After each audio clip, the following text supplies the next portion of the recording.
so we're having this conversation about first times condoms.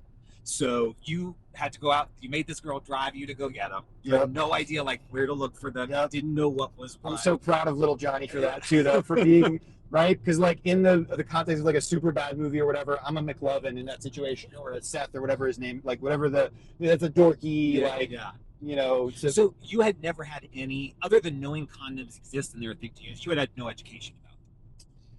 whatever happened in health class, but I again, my brain was all fractured and fragmented, Right. so I didn't pay attention, or it just, yeah. So maybe health class, but not. Yeah.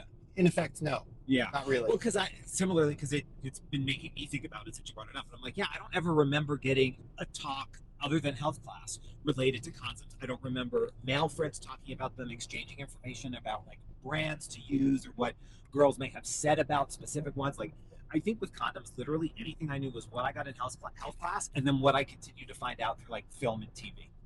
That would be it, where you hear about these things, and usually condoms, if anything, are like a punchline in most entertainment. Like someone got a weird brand or a flavor or a texture or whatever. Yeah. And so when it came time for me, I wasn't buying them knowing I was going to have intercourse, but it was like, I'm a very responsible, accountable person. I should know what kind of condom I use. I love that. So do some research. Yeah. So I was like, I guess I'll just go buy some and like be prepared. How old were you? I think this was my senior year of college. I love that. Yeah. This is amazing.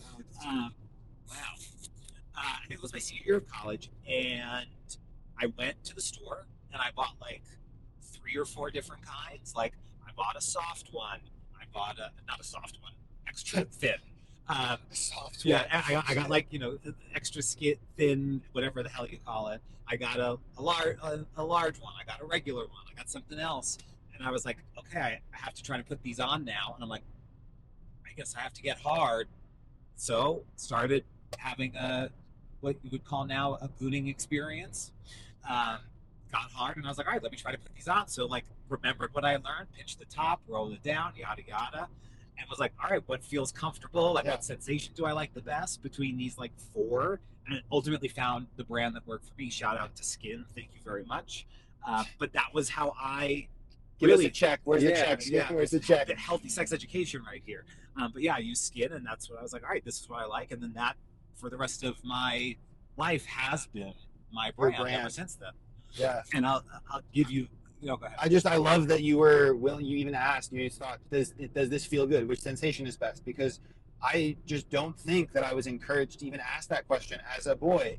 I was never. What is a condom supposed to feel like? Yeah, or no one talks about this. Or with masturbation or anything else. There was just there was no impetus for me as a boy to ever reflect on what sensations feel good. The assumption is that sex is something that feels amazing for men always. You should know how to have it already, and like there's just no way for it to not be great. And you got to be a rock star and know how to rock your world, and that's innate to your masculinity. If you're a real man, if you're a real player, you'll already always know this stuff. So, but no one ever made me reflect of like, hey, how do I like receiving physical touch, or like what feels good in this part of my body? Anything, never. So the fact that you asked yourself that, like, what feels best, and then is I think really like mature and sound and wonderful for that age. Well, at that stage, I was, let's just say I was my own best sexual partner. So I think it was very good of me to listen to me in that way. But yeah, even to this day, I still don't think I've talked about condoms or with most of my guy friends freely, regularly, and frequently discussing like sexual health and pregnancy prevention devices with my female friends. Of course, like I know their surgery schedules. I know how many years they got left on certain things they've done. Like I know all of that stuff. And I know like what they keep in their household for like safe sex options. But I think even with guy friends to this day, like very rarely talking, that's an amazing view. That's incredible. But I think that what was I going to say on this subject? Oh, I do remember the one thing from my high school years. Like there was a friend who was getting ready to have sex with the girl that he was seeing at the time, but he didn't want to go to CVS to buy condoms in our town because his dad had a higher profile job within the community, and he didn't want it to like get back to his dad that his son was buying condoms. So he like went several towns over to buy the condoms. And in my head, I'm like, Do it on sly, bro. But Throw off the paper trail. But Lightning storm. But in my head, I'm like, dude, if you're too embarrassed to go buy the condoms, like, are you really mature enough to be having sex? That's what I was saying. And that is something that I would have said in high school too. I was an old man. Like I had an old man. Always like, you know, I did like this is what we'll remember having this conversation when you get pregnant. We need to go right now. Like that was just my vibe. Or like, and I also remember telling other people all the time, you know, like we're too young to be in love. Like we don't know what love is. You don't even know yourself. Like, but to other kids in high school, I said it's such a stickler. But it was true. I felt it was just up so mature. Right. But yeah, so I don't know, like what. Again, no adult man was proactively coming into my life and being like, "Hey, here's the 411 on condoms and cessation and all these things."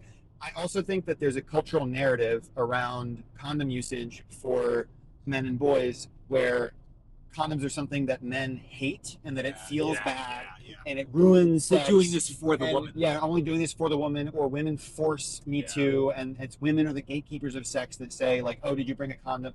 Please, can you wear one?" and type of stuff. That is a huge misconception about sex that is baked into movies that we watch and all this stuff, right? Is that like the best sex is with nothing.